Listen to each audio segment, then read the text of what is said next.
Chapter 4. The Cave. The giant ran on, but now a curious change took place in his way of running. He seemed suddenly to go into a higher gear. Faster and faster he went, and soon he was travelling at such a speed that the landscape became blurred. The wind stung Sophie's cheeks. It made her eyes water. It whipped her head back and whistled in her ears. She could go no longer. The giant's feet was touching the ground. She had a weird sensation they were flying. It was impossible to tell whether they were over land or sea. This giant had some sort of magic in his legs. The wind rushing against Sophie's face became so strong that she had to duck down again into the blanket to prevent her head from being blown away. Was it really possible that they were crossing oceans? It certainly felt that way to Sophie. She crouched in the blanket and listened to the howling of the wind. It went on for what seemed like hours. Then all at once the wind stopped its howling. The pace began to slow down. Sophie could feel the giant's feet pounding once again over the earth. She poked her head up out of the blanket to have a look. They were in a country of thick forests and rushing rivers. The giant had definitely slowed down and was now running more normally. Although normal was a silly word to use to describe a galloping giant. He leaped over a dozen rivers. He went rattling through a great forest, then down into a valley, and up over a range of hills as bare as concrete. And soon he was galloping over a desolate wasteland that was not quite of this earth. The ground was flat and pale yellow. Great lumps of blue rock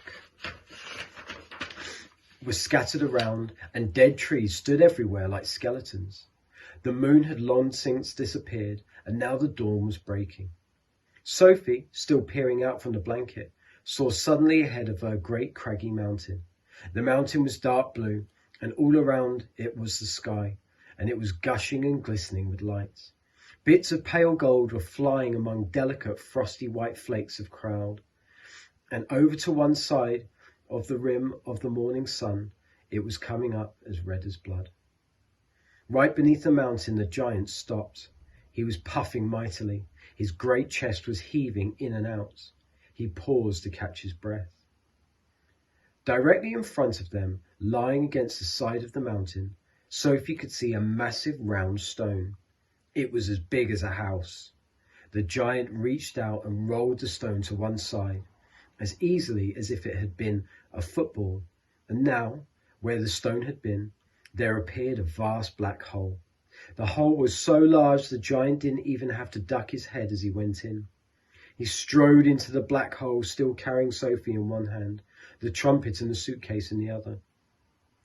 As soon as he was inside, he stopped and turned and rolled the great stone back into place so that the entrance to his cave was completely hidden from the outside. Now that the entrance had been sealed up, there was not a glint of light inside the cave. All was black. Sophie felt herself being lowered to the ground. Then the giant let go of the blanket completely. His footsteps moved away. Sophie sat there in the dark, shivering with fear. He is getting ready to eat me, she told herself. He will probably eat me raw, just as I am. Or perhaps he will boil me first. Or he will have me fried. He will drop me like a rasher of bacon into some gigantic frying pan sizzling with fat. A blaze of light suddenly lit up the whole place. Sophie blinked and stared. She saw an enormous cavern with a high rocky roof. The walls on either side were lined with shelves, and on the shelves there stood row upon row of glass jars. There were jars everywhere. They were piled up in the corners. They filled every nook and cranny of the cave. In the middle of the floor, there was a table 12 feet high and a chair to match.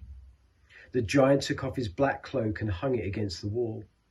Sophie saw that under the cloak he was wearing a sort of collarless shirt and a dirty old leather waistcoat that didn't seem to have any buttons.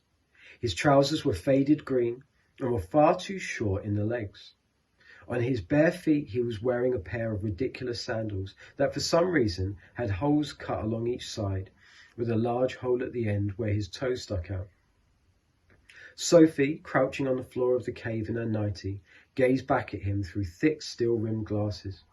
She was trembling like a leaf in the wind, and a finger of ice was running up and down the length of her spine. "Ha!" shouted the giant, walking forward and rubbing his hands together. "What has us got here?" His booming voice rolled around the walls of the cave like a burst of thunder.